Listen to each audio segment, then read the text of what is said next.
الرحیم الحمدللہ الذی نور قلوب العارفین بنور معرفتہ واثبت فؤاد انبیائہ و اولیائہ بقصص الانبیاء والمرسلین واکمل ایمان المسلمین والمؤمنین بولایت علی امیر المؤمنین علیہ السلام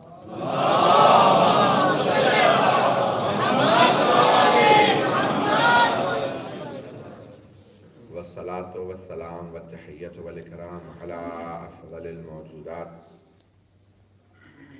العبد المؤید والرسول المسدد المصطفى الامجد المحمود الاحمد اعنی ابا القاسم محمد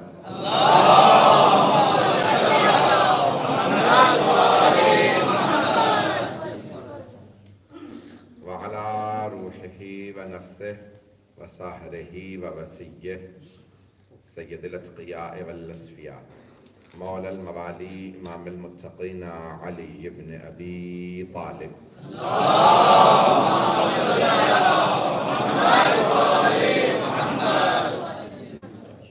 وعلى اوصيائه لا سيما بقية الله في الأرضين روحي وأرواح العالمين لتراب مقدمه الفداء واللعنة الدائمة على أعدائهم أجمعين من الآن إلى قيام يوم الدين أما بعد فقد قال الله الحكيم في كتابه الكريم بسم الله الرحمن الرحيم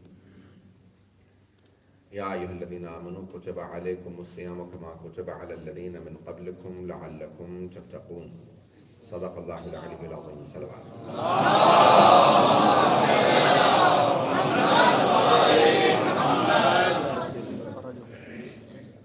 خداوند متعال نے روزے کو کسی حکمت کے تحت واجب قرار دیا ہے اور وہ حکمت اللہ نے خود بتائی ہے جو قرآن کریم میں وہ الفاظ ہیں لعلکم تتقون مخاطب ہے اہل ایمان سے اور فرما رہا ہے روزہ رکھو گے تو متقی بن جاؤ سبحان اللہ سبحان اللہ کہ اے ایمان والو کتب علیکم الصیام اور آخر میں اللہ نے جو علت بیان کی ہے روزے کے فرض کرنے کی لعلکم تاکہ تم متقی بن جاؤ ماشاءاللہ رضان گرامی ایک زندگی اللہ نے عطا کی ہے ترقی کے سفر کے لیے ترقی کے سفر کے لیے اللہ سبحانہ وتعالیٰ نے زندگی عطا فرمائی ہے اور یہ زندگی کا سفر ترقی کرتا رہتا ہے جب انسان کو اندازہ ہوتا چلا جائے مجھے کیوں بنایا گیا اسے اپنی وجہ خلقت معلوم ہو میں نے عرض کیا تھا کہ انسان اپنی حیوانیت کو چھوڑ دے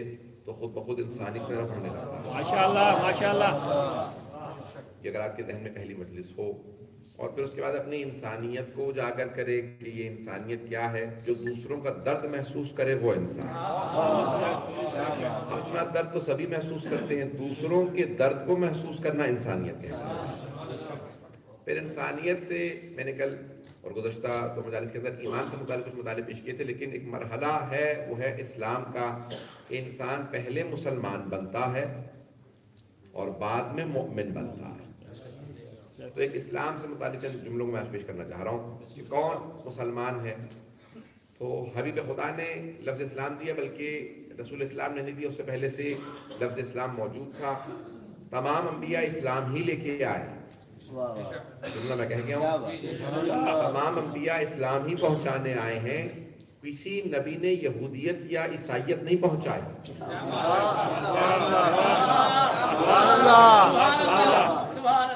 دوبارہ سارے مجمع کی توجہ ہو کسی نبی نے بھی یہودیت یا عیسائیت نہیں پہنچائی جناب یعقوب اپنے بیٹوں کو وصیت کر رہے ہیں یا بنی لا تموتن الا وانتم مسلمون جناب یعقوب اپنے بیٹوں سے کہہ رہے ہیں اے میرے بیٹو مت مرنا سوائے اس کے کہ تم اسلام کی حالت میں ہو یعنی ہر نبی نے انسان کو مسلمان ہی بنایا ہے توجہ رہے میرے ساتھ ہر نبی نے انسان کو مسلمان ہی بنایا یہودی عیسائی نہیں بنایا اسلام جو چھوڑتا رہا وہ کچھ اور بنتا چلا گیا کسی نے اسلام چھوڑا یہودی بن گیا کوئی اسلام سے دور ہوا عیسائی بن گیا تو عزیزان گرامی اسلام ہی بنیاد ہے اسلام بنیاد ہے، اور اسلام کا بنیادی کلمہ ہے لا الہ الا اللہ۔ توجہ رہے، کلمے کا دوسرا حصہ بدلتا رہا جیسے جیسے انبیاء آتے چلے گئے۔ اس دین اسلام کی بنیاد رکھی ہے جناب آدم علیہ السلام نے۔ تھوڑی سی تبھی سن لیجیے گا، اب یہ بنیاد رکھی ہے جناب آدم نے، کیونکہ بنیاد نظر نہیں آتی اس لیے جناب آدم اولی العزم پیغمبر نہیں ہے۔ سبحان اللہ، سبحان اللہ، مطلب میرے تھوڑی سی توجہ کرے گا صاحب۔ سبحان اللہ۔ اللہ نے بنیاد رکھی ہے، دین کی بنیاد رکھی ہے جناب آدم علیہ السلام نے، تو دین کی بنیاد جناب آدم نے رکھی ہے۔ میں دین کی عمارت کا پورا نقشہ کھینچنا چاہ رہا ہوں، اگر آج پہنچا سکا تو سمجھ لیجیے گا واضح ہو جائے گا کہ اسلام کیا ہے۔ بنیاد رکھی جناب آدم نے، اور بنیاد نظر نہیں آتی اس لیے اللہ نے قرآن کریم میں 5 اولو العزم پیغمبر بیان کیے ہیں۔ یہ عدد 5 عجیب و غریب ہے۔ اور بنیاد رکھی ہے جناب آدم علیہ السلام نے، اس دین کی عمارت کی دیواریں بنائی ہیں جناب نوح علیہ السلام۔ میں دین کی عمارت کے معمار بتا رہا ہوں، معمار ہے دین کی عمارت کے، توجہ رہے میرے ساتھ۔ دیواریں بنائی جناب نوح علیہ السلام نے، چھت ڈالی ہے جناب ابراہیم علیہ السلام، اس کے تمام دروازے لگائے جناب موسیٰ علیہ السلام نے، اس دین کی عمارت کی کھڑکیاں لگائیں جناب عیسیٰ علیہ السلام نے۔ اب جب ختم مرتبت کی باری آئی تو آپ نے کہا کچھ رد و بدل کی ضرورت ہے، پہلے وہاں دروازہ تھا، اب دروازے کی ضرورت نہیں، دروازہ یہاں لگا دو۔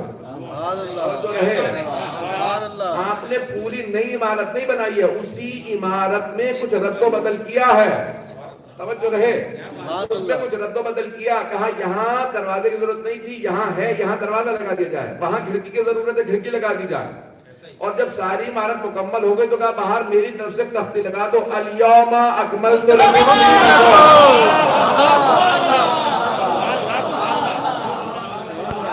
تختی لگا دو، الیوم اکملت لکم دینکم واتممت علیکم نعمتی ورضیت لکم الاسلام دینا۔ دین اسلام کی عمارت مکمل ہو گئی، اور پھر ایک اور کہا کہ اس کے نیچے میرا جو نر، یہ تو آیت تھی قرآن کی، ایک حدیث حبیب خدا نے لگائی۔ کون سی حدیث؟ حرام محمد حرام الى یوم القیامہ وحلالہ حلال الى یوم القیامہ۔ محمد صلی اللہ علیہ وسلم کا حرام قیامت تک کے لیے حرام ہے، ان کا حلال قیامت تک کے لیے حلال ہے۔ اب پیغمبر نے جب یہ عمارت مکمل کر دی، یہ آیت اور یہ حدیث لکھ دی، تو کہا اب اس دین کی عمارت پہ میں 12 محافظ بٹھا رہا ہوں۔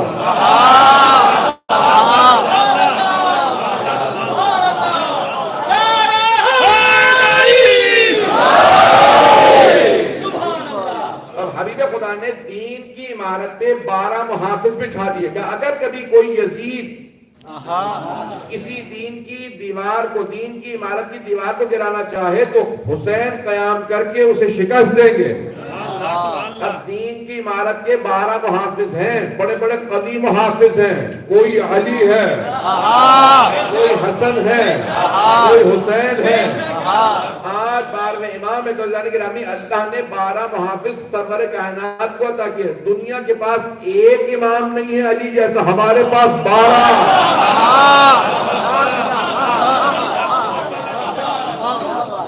اور یہ دین کی عمارت بڑی مضبوط عمارت ہے، اور اس کا نام ہے اسلام، اور اس میں 12 محافظ چلتے رہیں گے میرے ساتھ۔ مجھے آج اسلام کو پیش کرنا ہے اور اسلام کے دشمنوں کی بھی شکلیں دکھانی ہے، اگر چلیں گے زیادہ پریشان نہ ہوئیے کہ کوئی ایسا نام نہیں کہ جہاں سے آپ پریشان ہو جائیں۔ بھائیان گرامی، یہ دین کی عمارت بڑی مضبوط عمارت ہے، دین بہت محکم ہے، اور اس کے جو بانی ہیں اور جس کی عمارت کے بنانے والے ہیں وہ انبیاء علیہ السلام میں حفاظت کرنے والے ائمہ۔ تو یہ دین کی عمارت ہے، اس کا پہلا کلمہ ہے لا الہ الا اللہ۔ اگر ذہن میں بات ہو میں اسی بات کو پہنچا رہا ہوں۔ اب جیسے دوسرا کلمہ بدلتا رہا، جناب آدم کے زمانے میں تھا لا الہ الا اللہ، آدم صفی اللہ، اور وہی کلمہ چلتا رہا یہاں تک کہ جب جناب نوح آئے تو کہا لا الہ الا اللہ، نوح نبی اللہ۔ پھر اس کے بعد جناب ابراہیم آگئے تو کہا لا الہ الا اللہ، ابراہیم خلیل اللہ۔ پھر جناب اسماعیل کا دور تھا تو کہا لا الہ الا اللہ، اسماعیل ذبیح اللہ۔ جناب موسیٰ آئے تو کہا کہ لا الہ الا اللہ، موسیٰ کلیم اللہ۔ جناب عیسیٰ آئے تو کہا کہ لا الہ الا اللہ، عیسیٰ روح اللہ۔ پھر اب ختم مرتبت کا دور آ گیا، توجہ سارے بچے کی میرے ساتھ، لا الہ الا اللہ محمد رسول اللہ۔ اب پتہ کیسے چلے کہ ختم نبوت ہو گئی ہے؟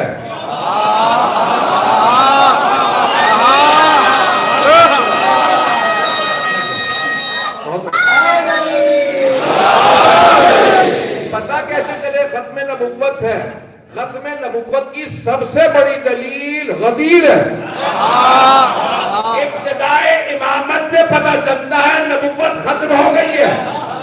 دیکھیے مجمع میرے ساتھ, تو ابتدائے امامت سے پتہ چلے گا نبوت ختم ہو گئی. تو اب آپ یہ نہیں کہیں گے صرف لا الہ الا اللہ محمد رسول اللہ علی ولی اللہ سے پتہ چلے گا نبوت ختم ہو گئی, امامت شروع ہو گیا.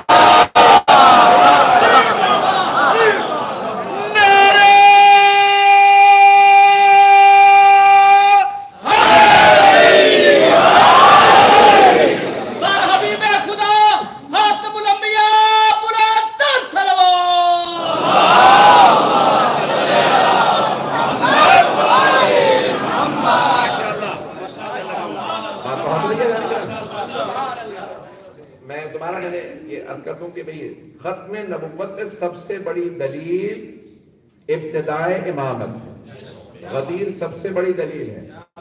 اور جہاں پہ بھی ختم نبوت کا مقابلہ ہوا, بحث ہوئی, تو وہاں پہ ہمیشہ کامیابی صرف شیعوں کو ہوئی ہے. اب گھبرا کے نہ سنیے گا, میں نے کہا تھا اسلام دشمنوں کی جیلوں کو کچھ کو بے نقاب کرنا ضروری ہے. ایدان کرام قادیانیہ, ایک آپ کے ذہن میں قادیانی ہوں گے, احمدی, ریکارڈ بھی ہو رہا ہے, مجھے کہاں کہاں میرے خلاف استعمال ہو رہا ہے. تو لیکن بہرحال کچھ ذمہ داریاں فریضے ہوتے ہیں, ان کا نبھانا بہت ضروری ہے. اور ختم نبوت سے جو بھی محبت کرتا ہوگا وہ اسے ضرور پیش کرے گا. ایدان کرامی, اب یہ پاکستان کی اگر تاریخ ذہن میں ہو تو بہرحال قادیاں ایک گاؤں سا بستی ہے جو اب ایسٹ پنجاب کے اندر ہے. وہاں سے بہرحال پاکستان آ گئے اور انہوں نے کربا نامی ایک شہر بنایا, اور وہ باقاعدہ بہرحال تفصیل میں جانا شاید ضروری نہ ہو. تو ایک بحث شروع ہو گئی. اس کے بعد انہوں نے کہا بھئی وہ نبی صاحب تو چلے گئے ان کے جو نبی تھے, اور اس کے بعد پھر خلفاء شروع ہو گئے. اور چوتھے خلیفہ کا جو ہے مناظرہ ہوا, آپ کے ذہن میں ہوگا کس سے مناظرہ ہوا. آپ کی خاموشی بتا رہی ہے کہ نہیں سکتا ہے.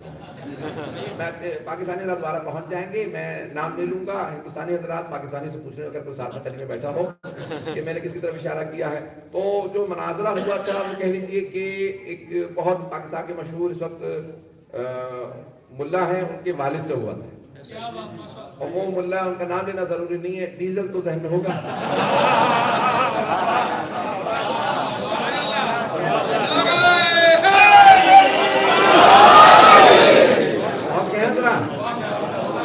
پاکستانی پہنچ جائیں گے. تو بہرحال اب اس میں سب کچھ میں کہہ گیا, بات پہنچ گئی. میں اب نام لینے میں حرکت نہیں ہے. تو مفتی محمود کے نام سے فضل الرحمان کے بعد مناظرہ ہوا, اور ذوالفقار علی بھٹو کا دور تھا. اب میں سیاسی لحاظ پہ گفتگو نہیں کر رہا ہوں, دور تھا, اور وہاں پہ بحث شروع ہوئی کہ ختم نبوت کی دلیلیں دی جائیں. اور معاملہ کورٹ میں چلا گیا, عدالت میں چلا گیا. عدالت میں ہائی کورٹ میں کیس ہار گئے اہل سنت قادیانیوں سے.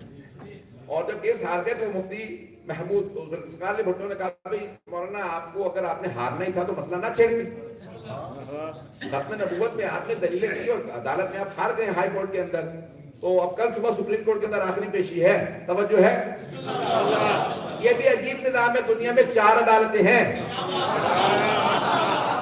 ملما اگر ہو میرے ساتھ سارے ملنے کی طرف سے 4 عدالتیں ہیں.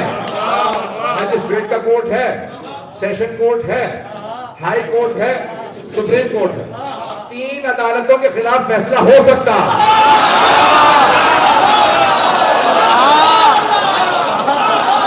3 عدالتوں کے خلاف اپیل ہو سکتی ہے, لیکن جب سپریم کورٹ کا فیصلہ آ جائے تو اپیل نہیں ہو سکتی. میں نے 3 عدالتیں پیش نہیں کی, سپریم کورٹ میرے مولا. آپ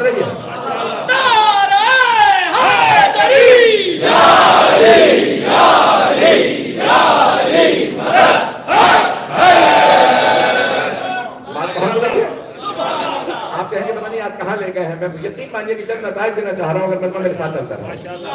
اب یہاں پہ جب ہائی کورٹ کے اندر کیس ہار گئے تو کہا کہ سپریم کورٹ کے اندر دوبارہ اپیل ہے اس وقت, اور سپریم کورٹ کے اندر فیصلہ ہوگا. سپریم کورٹ میں انہوں نے کہا کہ دوبارہ میں کل صبح ہار جاؤں گا.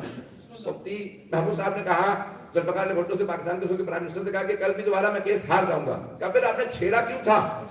اور جب جانتے ہیں کہ ہار جائیں گے تو کوئی دلیل لے آئیے جس سے آپ جیت جائیں. کہ نہیں, میرے پاس صرف ایک آدمی ہے جو یہ کیس جیت سکتا. دیوبندی صاحب. تو کہا مولانا پہلے ہی انہیں بلا لیتے آپ بھی دیوبندی وہ بھی دیوبندی. کہا نہیں اب وہ دیوبندی رہا نہیں ہے, نام کا دیوبندی ہے, شیعہ ہو گیا, اس لیے اسے لانا نہیں چاہ رہا. تو کہا کہ شرط ہے. تو کہا بھٹو کا لے آئیے کہ فیصلہ بات کے اندر کا لے آئیے, میں سارا خرچہ کروں گا. ہیلی کاپٹر میں بھی جائے صبح 7 بجے پیشی توجہ رہے. کہا کہ جائیے لے آئیے, لانے کے بعد عدالت کے اندر مقدمہ لڑا جائے گا. کہا لیکن 2 شرائط ہیں, نہ میڈیا موجود ہوگا, نہ میڈیا موجود ہوگا, اور نہ کاروائی چھپے گی. اب یہ جتنی بھی کاروائی ہے مولانا اسماعیل دیوبندی کی زبانی ہے. ایک مرتبہ ہیلی کاپٹر اترا فیصل آباد کے اندر, کہ یہاں کوئی مولانا اسماعیل دیوبندی نامی آدمی ہے, کہاں موجود ہے. جیسے جیسے بھی وہاں پہ پہنچے, کہ بھئی آپ کو اسلام آباد پہنچنا ہے, صبح پیشی ہے.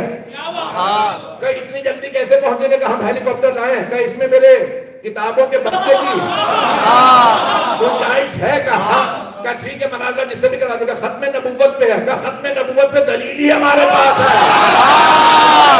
سب نے سوال کیا, سارے بندے کی توجہ, سب نے سوال کیا مولانا اسماعیل دیوبندی سے, آپ نے قادیانیوں کے خلاف مناظرہ کیسے جیتا؟ کہا میں نے غدیر سے.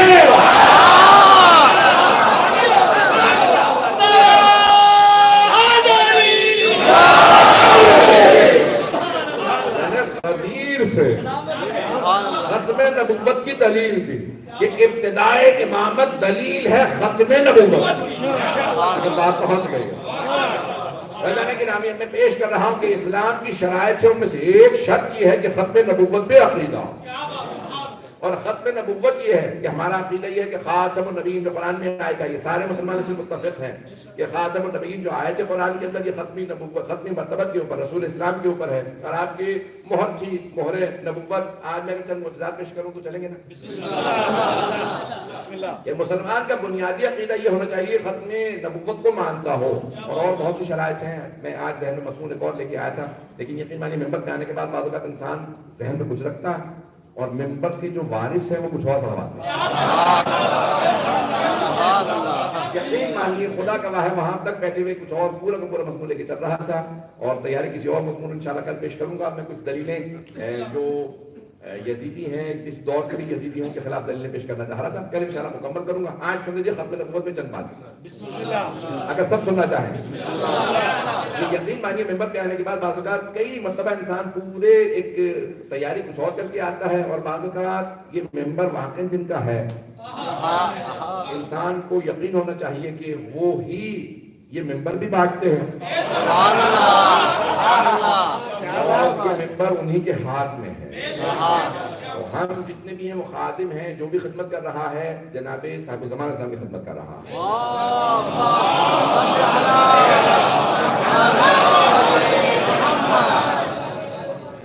اذان گرامی, جناب سرور کائنات کو اللہ نے وہ چیزیں عطا کی ہیں, سارے انبیاء کو جتنے معجزات عطا کیے وہ سب ایک طرف, اس سے زیادہ ختم مرتبت کو عطا کی.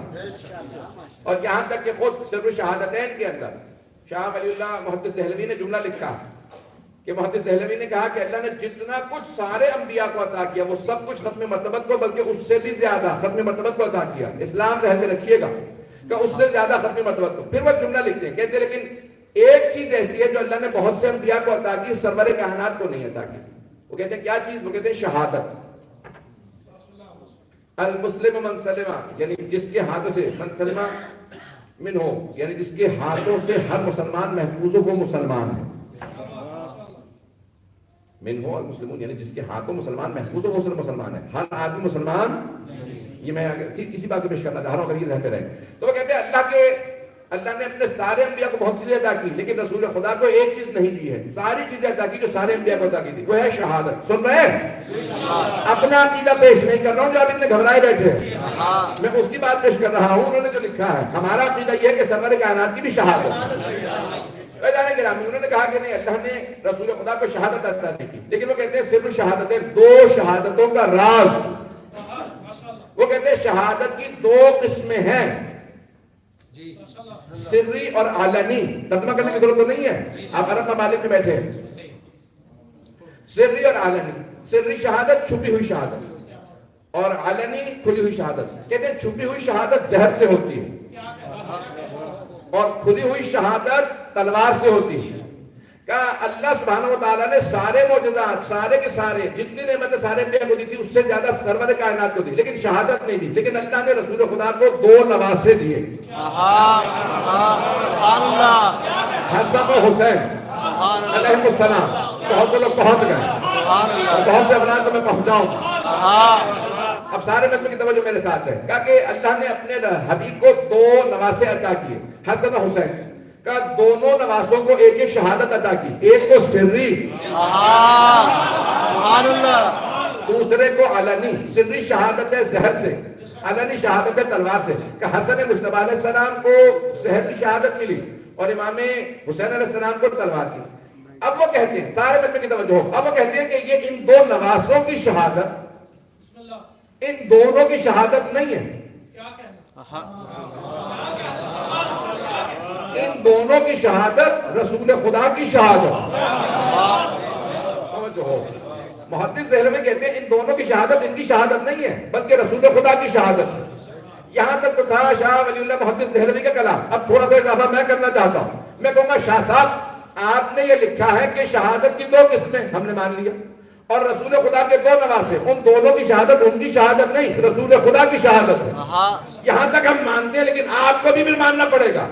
اگر دونوں نواسوں کی شہادت ان کی شہادت نہیں ہے، رسول خدا کی شہادت ہے، تو پھر ان دونوں کا قاتل ان کا قاتل نہیں ہے.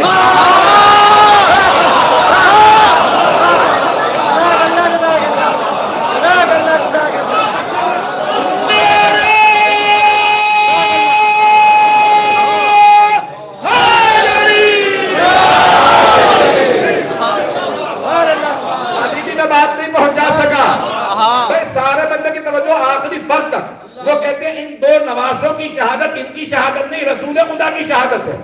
تو میں یہ کہتا ہوں اگر ان دونوں کی شہادت ان کی شہادت نہیں، رسول خدا کی شہادت ہے، تو ان دونوں کا قاتل حسن حسین علیہ السلام کا قاتل ان کا قاتل نہیں ہے، رسول خدا کا قاتل ہے. تو پھر مانو رسول خدا کا قاتل رضی اللہ عنہ نہیں ہوگا.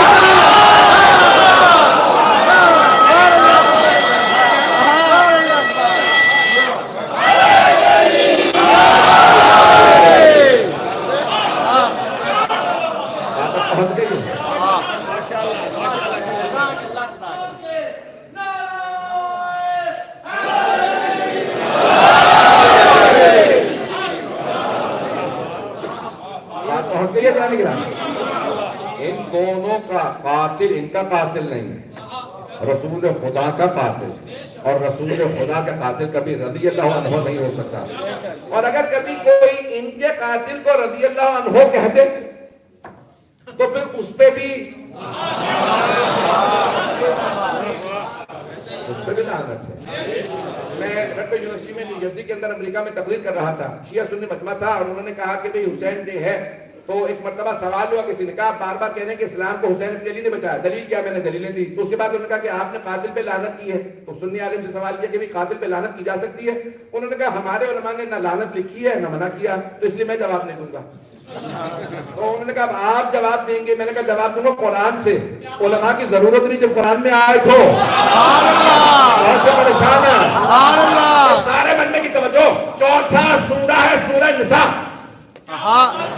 آیت سورہ نساء کے اندر آیت نمبر 134 ہے، اگر جا کے پڑھ لیجئے گا. من یقتل مؤمنا متعمدا، جو جانتے بوجھتے ہوئے اندر کسی مومن کو قتل کرے. قرآن کی آیت ہے، توجہ. فجزاؤہ جہنم، تو اس کو اس کی سزا میں جہنم میں جانا پڑے گا جو مومن کا قتل کرے. خالدن فیہا، وہ ہمیشہ ہمیشہ وہاں رہے گا. اور اللہ سبحانہ وتعالیٰ اسی آیت کے اندر اگلے حصے میں فرماتا کہ اللہ اس پہ وَلَعَنَهُ وَأَعَدَّ لَهُ عَذَابًا عَلِيمًا، اللہ اس پہ عذاب بھی بھیجے گا اور ہمیشہ لعنت بھی کرے گا. ایک عام مومن کو اگر کوئی قتل کر دے تو ہمیشہ جہنم میں رہے گا، اللہ اس پہ لعنت کرے گا اور وہ ہمیشہ اللہ کے عذاب میں مبتلا رہے گا. عام مومن کو مارے تو جہنمی لعنتی، اور جو سیدہ شباب اہل جنت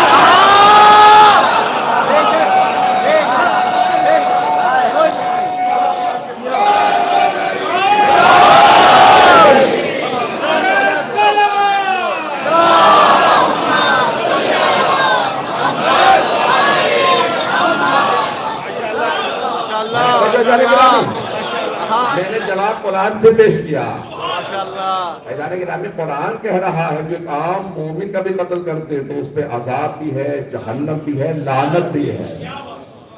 جو سیدہ شباب اہل الجنہ کا قاتل ہے اسے مسلمان کہنے والا خود مسلمان نہیں. اور میں تفصیلی جناب ابو طالب کی شان پہ پیش کروں گا, مجلس کو انشاءاللہ تفصیلی سنیے گا, لیکن آج سن لیجیے ایک جملہ پیش کر رہا ہوں.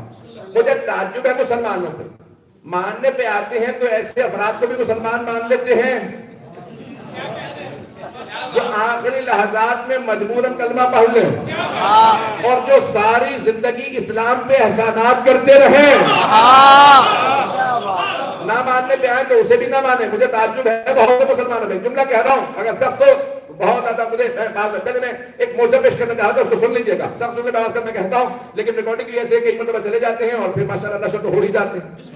ایسا نہیں گرامی, آج تمام کے تمام عالم اسلام کے اندر بہت سے افراد پیش کر رہے ہیں اور قرآن کی آیات کو دلیل بنا لیتے ہیں کہ نہیں جو بھی مسلمان ہو گیا, جس نے بھی کلمہ پڑھ لیا. عزیزان گرامی, اگر یہی ملا قرار دے دیا جائے کہ جو کلمہ پڑھ لے اور رسول اسلام کو دیکھ لے وہ صحابی ہو گیا, جو بھی کلمہ پڑھے پیغمبر کو دیکھ لے, تو بعد میں اگر قتل ہوگا تو سزا کیسی؟ اگر انہی کے لیے جنت ہوتی تو قتل کی سزا نہ ہوتی. اللہ کہہ دیتا میرے حبیب جس نے کلمہ پڑھا آپ کو دیکھ لیا اسے سزا نہیں ملے گی. یہ اللہ کا حدود بھیجنا, قصاص بھیجنا اور صحابہ کو پیغمبر کی طرف سے حد جاری کرنا, یہ خود بتا رہا ہے دیکھنا کافی نہیں ہے, دل سے ماننا ضروری ہے.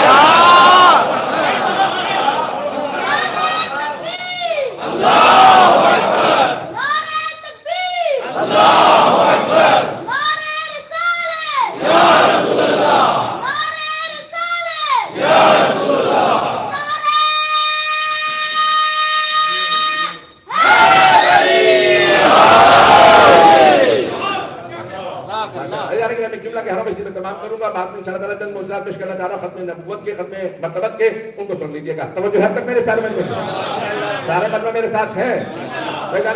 میں اپنی عقیدت کو پیش کر رہا, میں اپنی عقیدت کو, اور اس کو خطابت نہ سمجھیے گا, میں اپنی عقیدت پیش کر رہا ہوں جب تک میں بات مکمل نہ کر لوں کوئی نتیجے میں نہ پہنچ جائے. کون کہتا ہے ہم صحابہ کو نہیں مانتے؟ میں اپنی عقیدت پیش کر رہا, میں اپنے آپ کو صحابہ کے قدموں کی خاک بھی نہیں سمجھتا.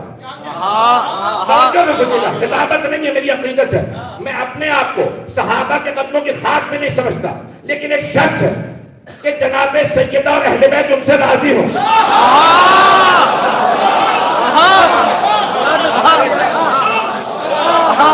میں دوبارہ سنیے گا, میں اپنے آپ کو صحابہ کے قدموں کی خاک نہیں سمجھتا, لیکن شرط ہے کہ جناب سیدہ ان سے راضی ہوں. لیکن اگر جناب سیدہ ان سے راضی نہ ہو تو میں انہیں اپنے باپ کی خاک نہیں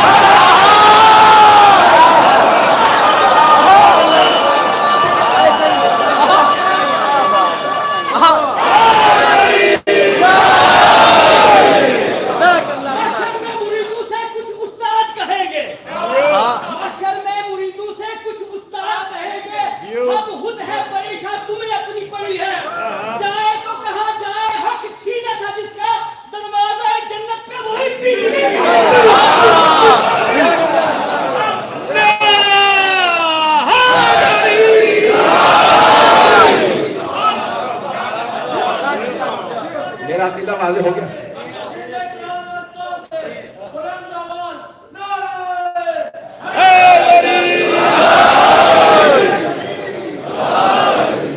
بات واضح ہے جانے کے نام. میں یہ سمجھتا ہوں کہ میں نے صرف اپنا نہیں آپ سب کا عقیدہ پیش کیا. جانے کے نام ہمارے مزاج یہی ہے کہ ملاک ہمارے نزدیک آل محمد ہے. کرائٹیریا اور ملاک آل محمد علیہ السلام ہے کہ ان کی ردائے ضروری ہے. آئیے ذرا میں چند معجزات سرور کائنات کے ختم نبوت کے عنوان سے میں پیش کر رہا ہوں کہ ان کی بھی اگر زندگی کو پیش کرنا ہمارے فریضوں کے اندر سے ہے, پیش کر رہا ہوں. ختم مرتبت کے جسد مطہر کے اندر علماء نے 24 معجزات لکھے. جو آپ نے معجزات دکھائے ہیں وہ لاتعداد ہیں. 1000 سے زیادہ معجزات حیات القلوب کی جلد نمبر 2 میں علامہ محمد باقر مجلسی نے درج کیے ہیں. گھبرا کے سننے کو کب ہوگا. 1000 سے زیادہ معجزات جو سرور کائنات نے دکھائے ہیں اپنی ختم نبوت کی دلیل کے طور پہ, 1000 سے زیادہ معجزات حیات القلوب کی جلد نمبر 2 میں علامہ مجلسی نے ذکر کیے، لیکن 24 معجزات علامہ مجلسی نے حق الیقین میں، حیات القلوب میں، اور بہت سی کتابوں میں ہمارے بڑے بڑے بزرگ علماء نے، سید احمد الجزائری نے، بڑے بڑے بزرگ علماء نے 24 معجزات سرور کائنات کے ان کے جسم مبارک سے متعلق لکھے۔ سبحان اللہ سبحان اللہ لگ رہا مجھے زیادہ لگنا چاہیے، میں نصیحت رہا ہے، میں پورا خون جگر دے رہا ہوں آپ کی صرف محبت اور عقیدت کی وجہ سے، کہ آپ کی محبتیں مجھ سے پڑھوا رہی ہیں۔ جس طرح سے مجھے بتایا جا رہا ہے کہ یہ مجمع جو ہے وہ اتنا کبھی بھی ماہ رمضان میں کہیں پہ بھی نہیں ہوتا، اور جس عقیدت سے آ رہے ہیں کہ ہر جگہ سے لوگ آ رہے ہیں، بہت بہت دور سے آ رہے ہیں، جناب سیدہ آپ کا آنا قبول فرمائے، اور جس عقیدتوں سے، جس محبت سے، جب مجمع مجھے دیکھ رہا ہوتا ہے مجھے آپ کے دیکھنے سے اندازہ ہو جاتا ہے کہ محبت سے آپ سن رہے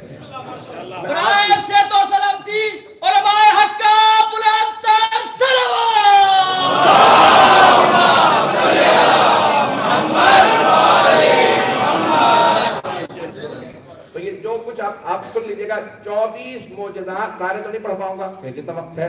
جسد مطہر سے متعلق سرور کائنات کے جسم مبارک کے اندر جسد مطہر میں 24 معجزات ذکر کی ہیں علامہ، میں پیش کر رہا ہوں حق الیقین سے، علامہ محمد باقر مجلسی عزیزان گرامی فرماتے ہیں کہ جب جناب سرور کائنات چلتے تھے نا تو بلند قامت سے بلند قامت آدمی جب رسول خدا کے سامنے آتا تھا تو سر سے لے کے گردن تک چھوٹا نظر آتا۔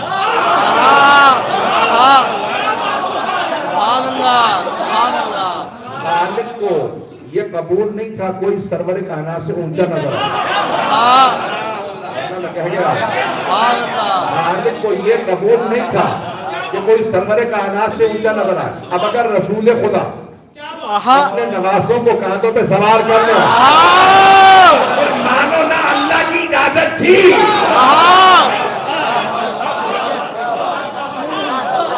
چلے گے میرے ساتھ؟ ابھی تو پہلا معجزہ پڑھا، 24 پیش کرنا چاہ رہا۔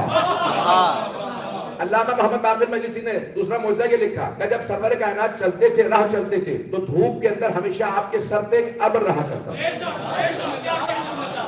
ہمیشہ ایک ابر رہتا تھا، ایک بادل رہتا تھا، کہ خالق کو یہ بھی قبول نہیں تھا کہ ان کے سائے مبارک پہ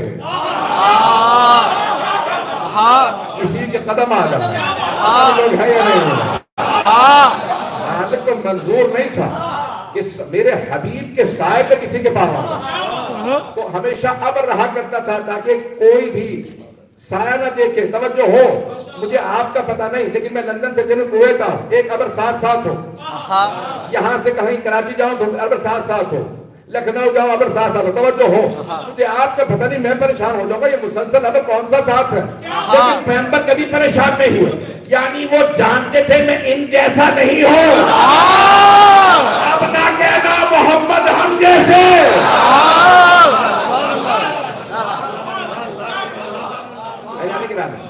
اور یہاں تک لکھا ہے علماء نے، حق الیقین اٹھا کے دیکھ لیجیے گا، میں بار بار حوالہ دے رہا ہوں کہ سرور کائنات جب سفر میں جاتے تھے تو صحابہ کرام سوال کرتے تھے یا رسول اللہ یہاں اتنے مچھر مکھیاں ہیں، یہ ہم پہ بیٹھ رہے ہیں، یہ آپ پہ نہیں بیٹھتے؟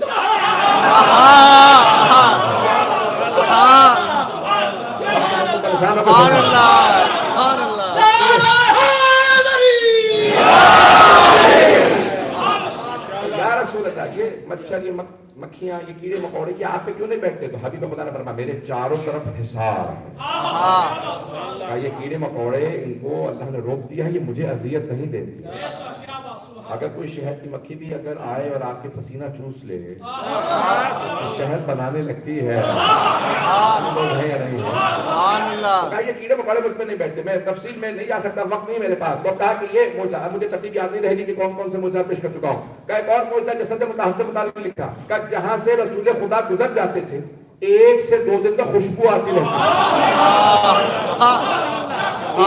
بھائی پریشان نہ ہو کے سنیے، 1 سے 2 دن تک خوشبو آتی رہتی تھی۔ کافر اور مشرک بھی آتے تو کہتے تھے لگتا ہے یہاں سے محمد گزرے، وہ کہتے لگتا ہے یہاں سے محمد گزرے ہوں گے۔ تو دوسرا پوچھتا کیسے معلوم؟ کا معلوم نہیں ہو رہا، یہاں سے وہ خوشبو آ رہی جس طرح ان کے جسم سے آتی ہے، وہ کسی عطر میں نہیں تھی، کسی گلاب میں نہیں تھی، وہ پیغمبر کے جسم سے خوشبو آتی تھی۔ اب سمجھ میں آیا حدیث کی ساق کا یہ جملہ کہ جب دونوں شہزادے گھر میں آتے کہتے ہیں مادر گرامی انی اشم عندک اللہ رائحۃ جدی رسول اللہ، مادر گرامی آپ کے پاس سے ایسی خوشبو آ رہی جیسی نانا کے بدن سے آتی ہے. سبحان اللہ.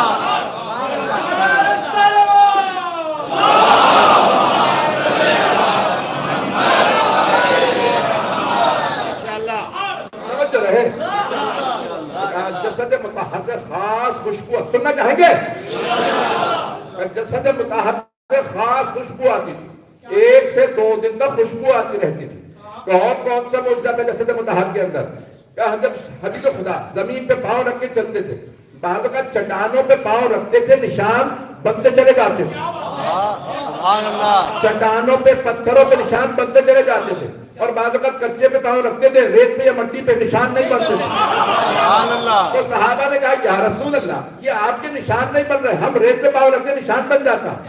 لگتا کہ آپ مٹی پہ نہیں چل رہے، اس سے اوپر چل رہے ہیں اور چٹانوں پہ نشان بنتے چلے جا رہے ہیں. تو آپ نے فرمایا میں جہاں چاہوں میں اختیار رکھتا ہوں، میرا نقش پا کہاں رہے کہاں نہ رہے. ارے جسے اپنے پاؤں کے نقش پا پہ اختیار ہو اسے دلوں پہ اختیار نہیں ہوگا.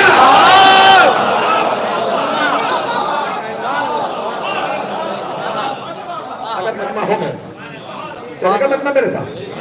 جسد مطہر کے پاؤں کے نشان جہاں چاہتے تھے وہاں چٹان پہ پاؤں کے نشان بنتے تھے، جہاں نہیں چاہتے تھے. میں اگر پڑھنا چاہوں تو پڑھوں گا. آپ سب مجھے توجہ چاہیے، سارے مجمع کی اسی انہماک کے سنیے گا، اسی توجہ کے ساتھ سنیے گا. میں چند جملے پیش کروں گا، انشاءاللہ آج کی مجلس کا میری طرف سے یہی تبرک ہوگا. کہا کہ اور کیا معجزات دیکھیں؟ کہا کہ جب صحابہ کہتے ہیں یا رسول خدا اتنا سفر کیا ہے، ہم مسلسل ناخون بھی کاٹتے ہیں، بال بھی بنواتے ہیں، آپ نے آج تک پورے سفر میں نہ ناخون کاٹے نہ بال بنائے، لیکن آپ کے نہ بال بڑھے نہ ناخون. بڑے پریشان ہیں آپ حضرات. حق الیقین میں علامہ مجلسی نے لکھا، بڑے بڑے بزرگ علماء نے لکھا کہ میرے نہ ناخون بڑھتے ہیں نہ بال. سبحان اللہ. نہ ناخون بڑھتے ہیں نہ بال. کیا کیوں؟ تاکہ ایسا نہ ہو کہ کاٹ کے پھینکوں لوگوں کے پاؤں آئے.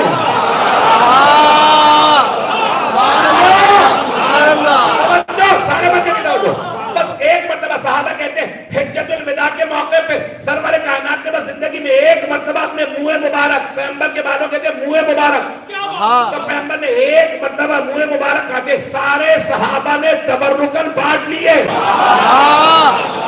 پیغمبر کے منہ مبارک کے بال ہیں، انہیں ہاتھ میں رکھ کے دعا مانگو گے تو دعا قبول ہو جائے گی. مجھے تعجب ہے، ماننے پہ آتے ہیں تو پیغمبر کے بال کو مان لیتے ہیں، اور نہیں ماننے پہ آتے تو آج کا نہیں مانتے. سبحان اللہ.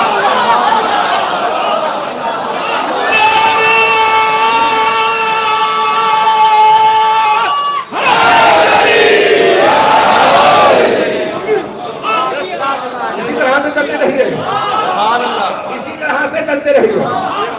تو کہا ایک جملہ ایک اور ہے، کہا کہ اور کیا معجزات ہیں؟ میں نے چند معجزات پیش کیے. کہا کہ جب بھی پانی ختم ہو جاتا تھا تو پیغمبر علیہ السلام اپنے ہاتھوں سے انگلیوں سے پانی جاری کر دیتے تھے. اپنے ہاتھوں کی انگلیوں سے پانی جاری کر دیتے تھے. کہ اگر کسی کنویں کے پاس آتے اور لوگ کہتے ہیں یا رسول اللہ اس کے اندر پانی خشک ہو گیا، پانی نہیں رہا، آپ اپنا لعاب دہن ڈالتے پانی بھر جاتا. اپنا لعاب دہن ڈالتے خشک کنویں میں تو اس میں پانی بھر جاتا. کبھی صحابہ کہتے یا رسول اللہ پانی کھارا پینے لائق نہیں ہے، آپ کہتے کنویں کو میرے پاس لاؤ. کھارے پانی میں لعاب دہن ڈالتے کہتے اب پی کے دیکھو. تو اب جب صحابہ اس پانی کو پیتے کہتے یا رسول خدا کھارا پانی میٹھا ہو گیا. ارے جس کے لعاب دہن کا اثر ایسا ہو سوچو اس کے خون کا اثر کیسا ہو.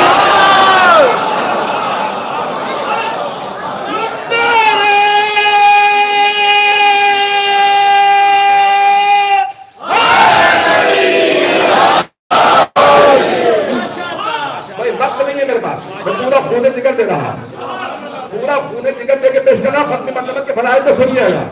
تو ایک مرتبہ کہا کہ اور کیا معجزات دیکھے؟ کیا حق نے دیکھا کہ حبیب خدا جب سنگریزے اٹھا کے ہاتھ پہ رکھتے تھے تو وہ وہ سنگریزے وہ پتھر تسبیح کرنے لگتے تھے.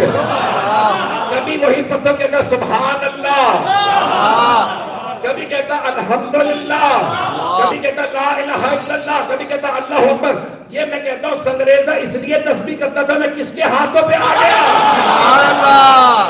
تو مسلمانوں یہ وہ حبیب ہے جن کے ہاتھ میں سنگریزہ آئے تو تسبیح کرنے لگے. کچھ دیر کے لیے پتھر آئے تو اسے پتہ چل جائے میں حبیب کے ہاتھوں پہ ہوں.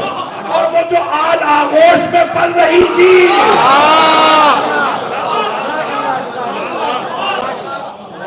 جو آغوش میں پلنے والی اس سے متعلق کیا خیال ہے؟ جملے سنیے گا. کہا کہ حبیب خدا کی پیشانی سے ایک ایسا نور نکلتا رہتا تھا کہ رات میں بھی پتہ چلتا تھا سرور کائنات کی پیشانی سے خاص نور ہے. میں یہ سارا مجمع میرے ساتھ. یہاں تک کہ ام المؤمنین فرماتی ہیں کہا کہ دن میں اگر سوئی کھو جاتی تھی ہم رات کا انتظار کرتے تھے. تو صحابہ جو پردے پیچھے بیٹھے سن رہے تھے نا, انہوں نے کہا اے اماں جان دن میں روشنی زیادہ ہوتی ہے, جب دن میں سوئی نہیں ملتی تھی تو آپ رات کا انتظار کیوں کرتی تھی؟ کہا کیونکہ رات میں رسول خدا گھر تشریف لاتے تھے. وہ سوئی جو دن میں نہیں ملتی تھی, پیغمبر کی پیشانی کا نور اتنا تھا کہ رات کو سبحان اللہ ان کی پیشانی کے نور میں دن میں تھوڑی سوئی مل جاتی تھی.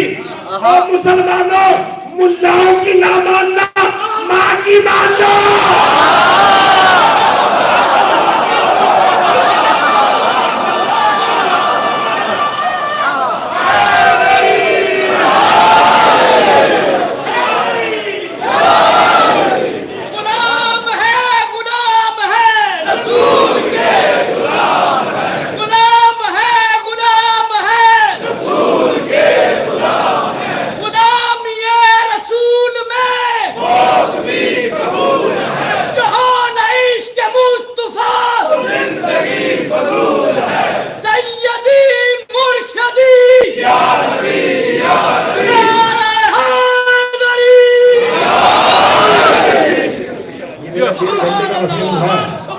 ڈیڑھ گھنٹے کا مضمون ہے جو 15 منٹ میں پیش کر رہا ہے. ختم نہیں ہوا, اگر مجمع چلے گا تو میں مکمل کر دوں. سارے مجمع کی توجہ ہے میرے ساتھ. تو وہ ام المؤمنین فرماتی ہیں رات میں پیغمبر کی پیشانی کے نور میں, یہاں تک ایک اور ام المؤمنین کہتی ہیں, امہات المؤمنین کا احترام میں سکھاتا ہوں. حضرت ام حبیبہ, باپ بھی مشرک کافر, ابو سفیان بھائی بھی بڑے بڑے کافر, بڑے بڑے سارا خاندان مخالف, لیکن انہوں نے ہجرت کی مدینے آگے. پیغمبر نے کہا بنو امیہ میں سے بس ایک خاتون ایمان لائی کہ میری زوجیت میں آ جائے گی. فتح مکہ ہوئی, جملہ سن لیجیے گا, فتح مکہ ہوئی. جب وہ بھی رسول خدا کے ساتھ مکے گئی تو باپ نے کہا کہ میری بیٹی تو زوجہ رسول ہے, میں نے بھی کلمہ پڑھ لیا.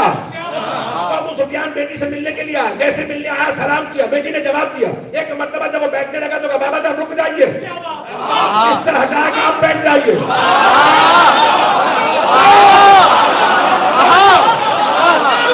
جیسے قصہ ہٹایا ابو سفیان نے کہا بیٹی میں مسلمان ہو گیا ہوں, اسلام میں ماں باپ کا احترام واجب ہے, اور تو زوجہ رسول ہے, اور تو نے میرے سے بستر چھین لیا. کیا بابا جان میں آپ کو اچھی طرح سے جانتی ہوں,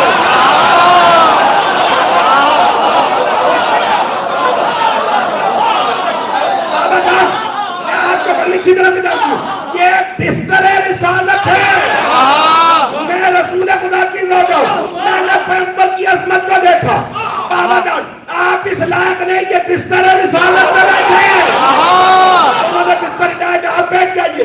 میں مسلمانوں سے دعویٰ کر کے بات کرتا ہوں, وہ لوگ جب بستر رسالت میں بیٹھنے لائق نہ ہو, منبر رسالت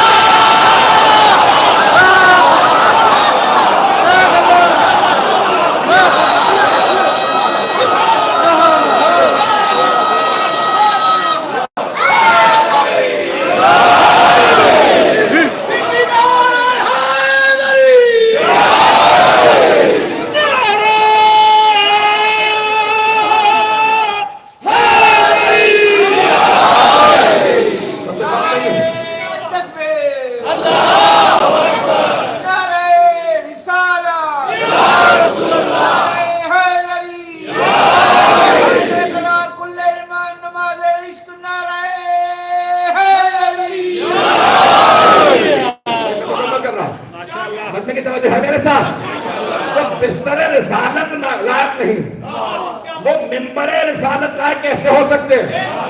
میں پیغمبر اسلام کے معجزات سن لیجیے، وقت نہیں ہے میرے پاس، ایک اور معجزہ پیش کر دوں اگر چاہیں تو۔ اب سارے کے سارے پیغمبر اسلام کے ساتھ صحابہ، بلکہ صحابہ سے پہلے، اسلام سے پہلے کی بات، ابھی کوئی صحابی نہیں ہے، جناب خدیجہ الکبریٰ کا مال تجارت لے جا رہے ہیں مکے سے شام، دمشق جا رہے ہیں، جب واپس آئے تو جناب خدیجہ نے پوچھا کیسا پایا انہیں؟ کہ رات کو جب خیمے میں سب سو جاتے تھے نا تو ہم میں سے کوئی بھی جاتا تھا نا دیکھ کے بتا دیتا تھا یہ محمد سو رہا۔ جناب خدیجہ نے پوچھا کیسے پتا چلتا تھا؟ رات کی تاریکی، کبھی بھی اتنا ہی نہیں، ان کی عادت ہمیشہ رکھی ابا ہوتے ہیں۔ مجھے ہندوستان کا پتہ نہیں لیکن پاکستان میں نعت پڑھی جاتی ہے ہمارے ہر جمعہ، اے کالی کملی مارے تم پہ لاکھوں سلام۔ پاکستانی حضرات نے سنی ہے یا آپ تو ایسے خاموش بیٹھے جیسے میں نہیں سنی؟ تو اے کالی کملی والے تجھ پہ لاکھوں سلام۔ پیغمبر کالے رنگ کی ابا اوڑھے تو سنت نبوی، اور شیعہ کالا لباس پہنے تو بدعت۔ سبحان اللہ، بات پہنچ رہی ہے؟ میسرہ نے کہا کہ جناب خدیجہ کا ملازم تھا، نوکر تھا، ان کا ایلچی تھا، پرسنل اسسٹنٹ بھی تھا، جو لفظ کہنا چاہیں کہہ لیجیے۔ میسرہ میں خادم نے جناب خدیجہ سے کہا ہم نے دیکھا اپنی آنکھوں سے یہ پورا بدن ڈھانپ کے سوتے ہیں، سر بھی ڈھانپ لیتے ہیں، بالکل سیدھے سوتے ہیں، بالکل سیدھے سوتے ہیں، کروٹ نہیں لیتے، لیکن پاؤں سے لے کے سر تک پورا کالے رنگ کی چادر سے ڈھانپ لیتے ہیں۔ تو بی بی نے کہا جب پورا جسم ڈھانپ لیتے ہیں تب تمہیں کیسے پتہ چلتا تھا یہی محمد ہے؟ نہیں، یہ بالکل ہی الگ ہے۔ سارا مجمع ایک طرح کی جب سوتے تھے تب پتہ چل جاتا تھا یہ محمد۔ بی بی نے کہا کیسے؟ کہا ان کے جسم سے نور نکلتا، یہ جب ابا لے کے سو جاتے ہیں نا، ابا بھی ہوتے ہیں، تب بھی جسم سے نور چھن چھن کے نکلتا رہتا، وہ نور بتاتا تھا یہ محمد سو رہے ہیں، وہ نور بتاتا تھا یہ محمد سو رہے ہیں۔ تو مجھے کہنے نہ دیجئے اب جب شب ہجرت اپنے بستر میں سلانا ہو، ایسے کو سلائیں گے جس کے جسم سے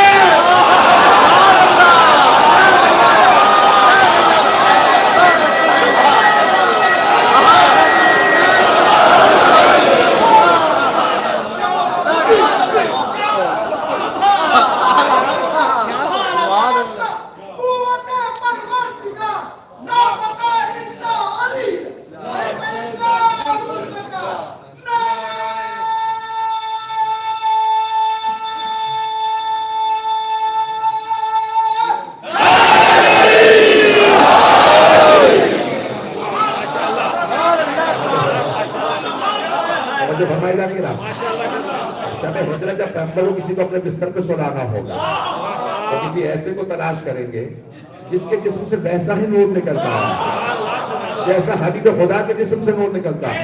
ایک اور جملہ یہاں پہ دیکھیں، مکمل کر رہا ہوں، وقت نہیں رہا میرے پاس۔ ادارے گرامی کو جو دیکھ رہے تھے نا پوری رات شب ہجرت، وہ شیعہ نہیں تھے،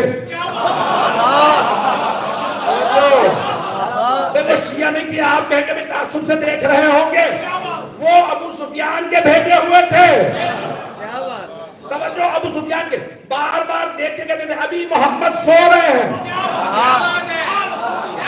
بار بار دیکھتے جناب امیر المومنین علی بن ابی طالب سو رہے تھے، لیکن بار بار دیکھتے کہتے ابھی محمد سو رہے ہیں، نہیں کہتے تھے علی ہیں۔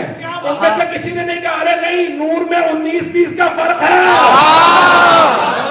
کسی نے نہیں کہا ارے ان کا قد بڑا تھا اس کا قد چھوٹا ہے۔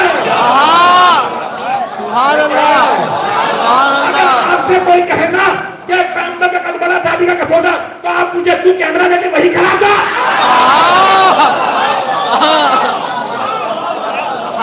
جانے کے نامی وہ مشرکین و کفار بھی دیکھ دیکھ کے کہہ رہے تھے ابھی حبیب خدا سو رہے ہیں، نور میں فرق نہیں تھا، علی میں نور واحد، میں اور علی ایک ہی نور سے رہے۔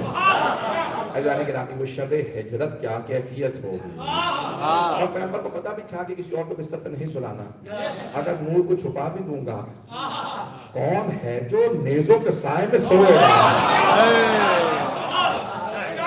صرف علی ابن ابی طالب، انہیں نیزوں کے سائے میں نیند آ جاتی ہے۔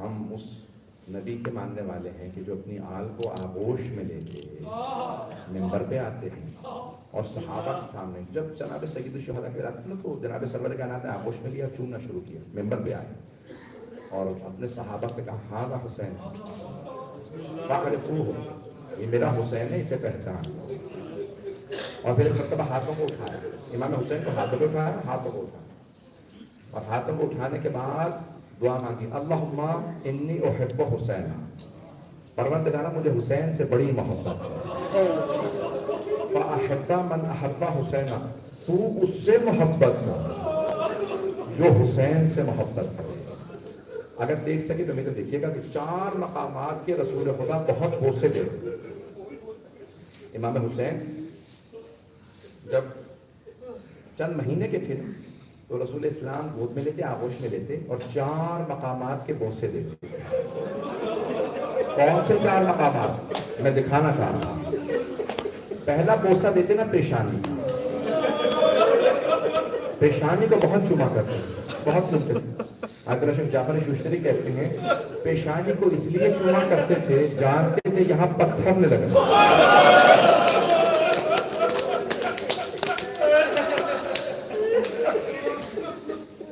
پہلا بوسہ پیشانی دوسرا بوسہ ہونٹوں کا لیتے شاید ان ہونٹوں نے پیاسا رہا لیکن حضرت جعفر شوشتری کہتے ہیں نہیں پیاس کی وجہ سے نہیں لے کر دیکھے گا وہ کہتے ہیں ان کے چھڑی میں چلنا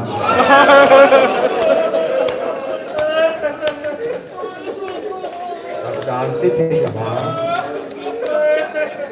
عمر صاحب کی عبید اللہ بن زیاد کی اور یزید کی چھڑی میں چلنا کہا تھا نا ایک صحابی نے او زیاد کے بیٹے خبردار حسین کے لبوں پہ چھڑی نہ رکھ میں تو خود رسول خدا کو حضرت کو مرضا تیسرا بوسہ گلے کا لیتے بار بار گلا کھولتے بار بار گلے کو چوما کرتے جانتے ہیں کیوں یہاں خنجر نے چلنا علماء نے پوری بحث کی ہے سنیے گا اس روایت کو سنیے گا غور سے سنیے گا وقت مسائب مختصر پڑھوں گا وقت نہیں رہا پوچھا مرحوم آقا جعفر شوشتری نے لکھا اور بزرگ علماء نے لکھا امام حسین کی شہادت کیسے ہوئی وہ جو گودال میں نیزہ مارا تھا اس سے شہادت ہوئی پشت گردن سے جو خنجر چلایا تھا شیوت نے اس سے شہادت ہوئی یہ جب سیدھا کیا تھا اور سینے پہ گھٹنا رکھ کے جب گلا کاٹا زیارت ناہیہ ہے یہ نہ دیکھیں گا امام زمانہ زیارت ناہیہ میں کہتے ہیں میرا سلام ہے میرے جد حسین اور شبر جانس علی صدر جب شبر سینے پہ سوار تھا آخلوں کے ناہیہ دے ریش مبارکوں پر رکھا تھا کیا بتائیے کس سے شہادت ہوئی کون سی روایت صحیح ہے کون سی روایت صحیح ہے میری طرف دیکھیں مجھے معاف کر دیجئے آخری روایت کرو بس تمام کر دیجئے کون سی روایت صحیح ہے جو حسین بن زید نے نیزہ مارا گلے میں پشت گردن سے ذبح کیا یا سامنے سے ایک مرتبہ آج جعفر شوشتری کہتے ہیں تینوں روایات صحیح ایک قدروں نے گودال میں نیزہ مارا پھر پشت گردن سے امامہ اتار کے خنجر چلا پھر سیدھا کیا پھر خنجر چلا رسول خدا اس لیے گلے کے بوسے دیتے میں نے کہا 4 مقامات دوسرا مقام سینے کے بہت بوسے دیتے پوچھا سینے کو کیوں چومتے تھے مرحوم آقا جعفر شوشتری کہتے ہیں کیونکہ سینے پہ گھوڑوں کی ٹانکوں نے آنا گھوڑوں کی ٹانکوں نے آنا تھا اس لیے سینے کو چومتے تھے ہائے میرا لال گھوڑوں کی ٹانکوں نے آنا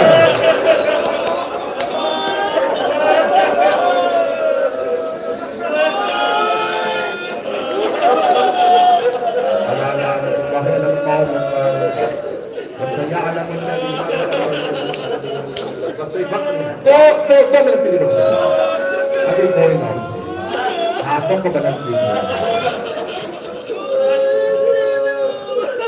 آپ نے دیکھا ہے جب کسی میت کو اٹھانے لگتے ہیں تو کہتے ہیں بیٹیوں سے چھپا دو, بیٹیاں بہت کو برداشت نہیں کریں. کیا کیا جاتا ہے؟ غسل و کفن کے بعد آخری دیدار کے لیے بلاتے ہیں. جب جنازہ تیار ہو جاتا ہے نا تب بلاتے ہیں آخری دیدار کے لیے. جب تک غسل و کفن نہیں نہ ہوتا تب تک نہیں بلاتے لوگ. کیوں؟ کیونکہ جانتے ہیں کہ حالت اچھی نہیں ہے. غسل و کفن کے بعد جب چہرہ اچھا نکل آئے گا تو تاکہ تب چھپا دیا جائے, مسائل کو چھپا دیا جائے. ہاتھ جوڑ کے کہا, اور اگر کوئی 3.5 برس کی بچی ہے باپ کا لاشا پامال ہو رہا ہے,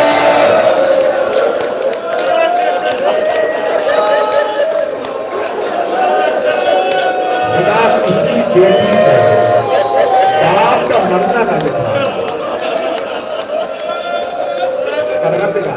واسطہ اس لحظے کا, واسطہ اس لحظے کا جب مولا حسین آخری ودا کے لیے آئے اور ایک مرتبہ بچی کو سینے سے لگایا. سبق ہے 2 منٹ کا میں وقت ملتا. مولا حسین کی 3 الوداعیاں. پہلی مولا سجاد سے. مولا سجاد سے جب ملے نا تو جانتے کیا کہا؟ ایک جملہ کہا بعض علماء نے لکھا, ملنے کے بعد خدا حافظ کیا اور کہا کہ سجاد جب مدینے واپس جانا نا اور میرے شیعوں سے ملنا. مولا نے آخری وقت میں اپنے شیعوں کو یاد کیا, جب میرے شیعوں سے ملنا نا تو میرے شیعوں سے کہنا شیعہ کی مہما شرب تو ماں اندر برتنوں نے جب بھی ٹھنڈا پانی پینا میری پیاس کو یاد. آج رکھو میں نے سارے مساج چھوڑ دیا. جناب زینب سے بھی ان میں سے باہر آئے دیکھا دیکھیے گا. حضرت جعفر شوستری کہتے ہیں نظر یمین و نظر شمال. پہلے دائیں طرف دیکھا پھر بائیں طرف دیکھا, پھر بڑی حسرت سے کہا او عباس, او علی اکبر, او قاسم, او حبیب, میں نے تم سب کو گھوڑوں پہ سوار کرا, دیکھو میں تنہا رہ گیا کوئی سوار کرانے والا. راوی کہتا میں نے دیکھا ایک بیوی مردے میں خیمے سے باہر آئی. کہا بھیا ابھی زینب زندہ ہے, میں آپ کو زلجنہ پہ سوار کراؤں گی. جو جملہ پیش کرنا چاہ رہا ہوں دیکھے گا ہاتھ تک بنا. ہر آدمی کی دعا قبول, دعا کو سجا دے اس مسائل کے ساتھ. جب سوار ہو گئے زلجنہ کی لگام میں ہاتھ ڈالا, لگام میں فرض میں ہاتھ ڈالنے کے بعد زلجنہ آگے بڑھا. بے زبان جا کر ہے آگے نہیں بڑھا. کہا ہوگا نا زلجنہ کیا تو نے بھی میرا ساتھ چھوڑ دیا, میرے بھائی مارے گئے, میرے بیٹے مارے گئے, ساتھ. بے زبان جانا تھا, ایک مطلب سر کو جھکایا.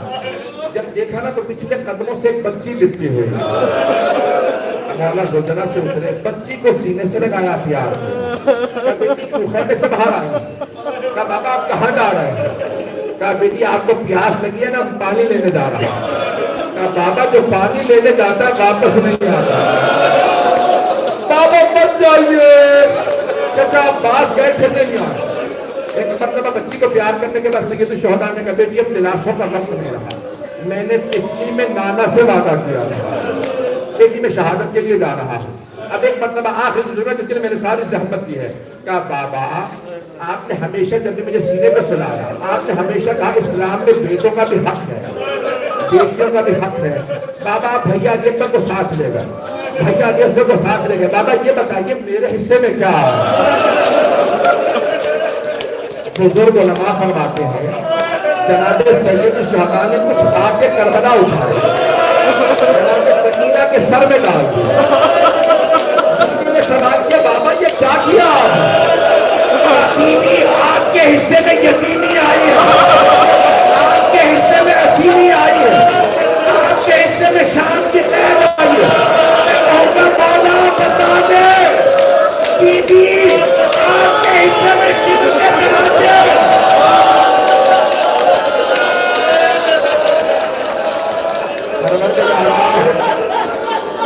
صاحب الزمان کا ظہور دینا نصیب فرما. شمال اہل بیت کو 1900 نابود فرما, داعش طالبان کو غارت فرما, مؤمنین کی حفاظت فرما, جو اولادوں کو اولاد کی نعمت فرما, اولاد والوں کی اولاد کو نیک و صالح بنا. ربنا تقبل منا انك انت السميع العليم بحق محمد وآله الطيبين الطاهرين المعصومين.